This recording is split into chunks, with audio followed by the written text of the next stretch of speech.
Assalamualaikum warahmatullahi wabarakatuh.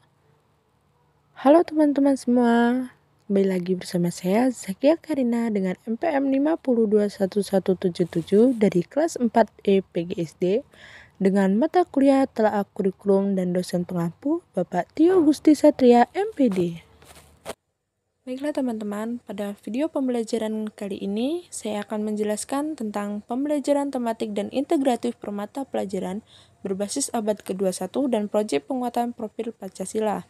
Yang pertama, pembelajaran tematik integratif kelas rendah. Yang kedua, pembelajaran per mata pelajaran pada kurikulum merdeka. Yang pertama, pembelajaran integratif kelas rendah. Pembelajaran tematik integratif merupakan pendekatan pembelajaran yang mengintegrasikan berbagai kompetensi dari berbagai mata pelajaran ke dalam sebuah tema tertentu. Pembelajaran dengan pendekatan saintifik adalah proses pembelajaran yang dirancang sedemikian rupa agar peserta didik secara aktif mengkonstruksi konsep, hukum, atau prinsip melalui tahap-tahap mengamati, merumuskan masalah, mengajukan atau merumuskan hipotesis, mengumpulkan data dengan berbagai teknik, menganalisis data, menarik kesimpulan, dan mengkomunikasikan konsep hukum atau prinsip yang ditemukan. Karakteristik pembelajaran tematik ada 4. Yang pertama holistik, kedua bermakna, ketiga otentik, keempat aktif. Dan model pembelajaran tematik integratif terbagi menjadi 6, yaitu model tergambarkan, terhubung, tersarang, terjaring, terbagi, dan terurut. Prinsip yang ada dalam pembelajaran tematik yaitu dalam Kemendikbud diuraikan tentang beberapa prinsip yang berkenaan dengan pembelajaran tematik integratif yang harus diperhatikan. Yang pertama, pembelajaran tematik integratif memiliki satu tema yang aktual, dekat dengan dunia peserta didik dan ada dalam kehidupan sehari-hari. Kedua, pembelajaran tematik integratif perlu memilih materi beberapa mata pelajaran yang mungkin saling terkait. Ketiga, pembelajaran tematik integratif tidak boleh bertentangan dengan tujuan kurikulum yang berlaku. Tetapi sebaliknya pembelajaran tematik integratif harus mendukung pencapaian tujuan atau kegiatan pembelajaran yang bermuat dalam kurikulum. 2. Pembelajaran per mapel kurikulum merdeka. Dalam kurikulum merdeka, mata pelajaran IPA dan IPS digabung menjadi mata pelajaran ilmu pengetahuan alam dan sosial atau biasanya disebut dengan IPAS, yang bertujuan untuk mendorong peserta didik agar dapat mengelola lingkungan alam dan sosial secara bersamaan. Perbedaan kurikulum merdeka dan kurikulum sebelumnya juga terletak pada mata pelajaran bahasa Inggris. Jika sebelumnya bahasa Inggris termasuk mata pelajaran wajib, pada kurikulum merdeka mata pelajaran tersebut adalah pilihan.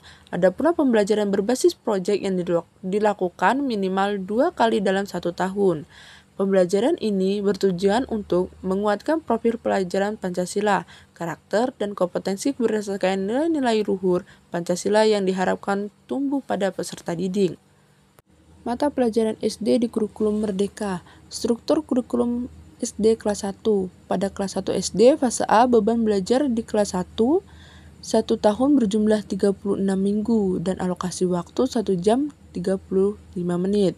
Muatan atau mata pelajaran atau mapel di kelas 1 terdiri dari mapel wajib, terdiri dari pendidikan agama dan Buddhis, sedangkan mata mapel pilihan hanya bahasa Inggris, muatan lokal atau mulok, dan mapel lain yang disiapkan oleh satuan pendidikan. Pada kelas 2 memiliki persamaan dengan kelas 1.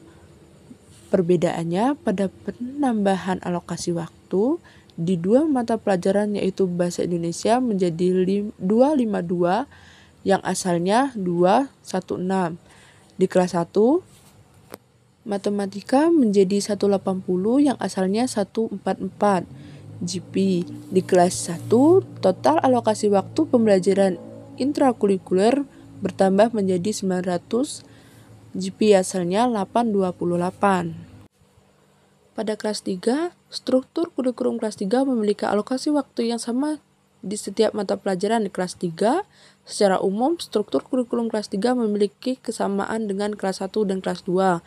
Adapun perbedaannya pada beberapa hal yaitu bahasa Indonesia memiliki alokasi sama dengan kelas 1 SD berjumlah 216. Matematika memiliki alokasi sama dengan kelas 2 berjumlah menjadi 180 GP. Alokasi waktu proyek penguatan profil pelajar Pancasila di Mapal Bahasa Indonesia berkurang menjadi 36 GP. Asalnya 72 GP yang bertepatan pada kelas 1 dan kelas 2.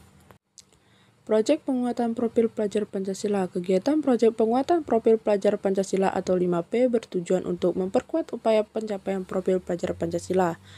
Profil pelajar Pancasila atau 3P mengacu pada standar kompetensi lulusan atau SKL yang telah ditetapkan dengan Permendikbud nomor 5 tahun 2022 tentang SKL PAUD dan Dikdasmen.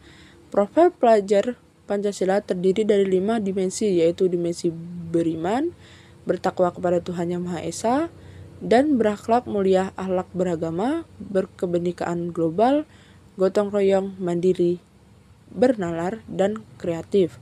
Baiklah teman-teman, itulah tadi pembahasan dari video kali ini. Saya akhiri, wabillahi taufiq wal hidayah. Wassalamualaikum warahmatullahi wabarakatuh.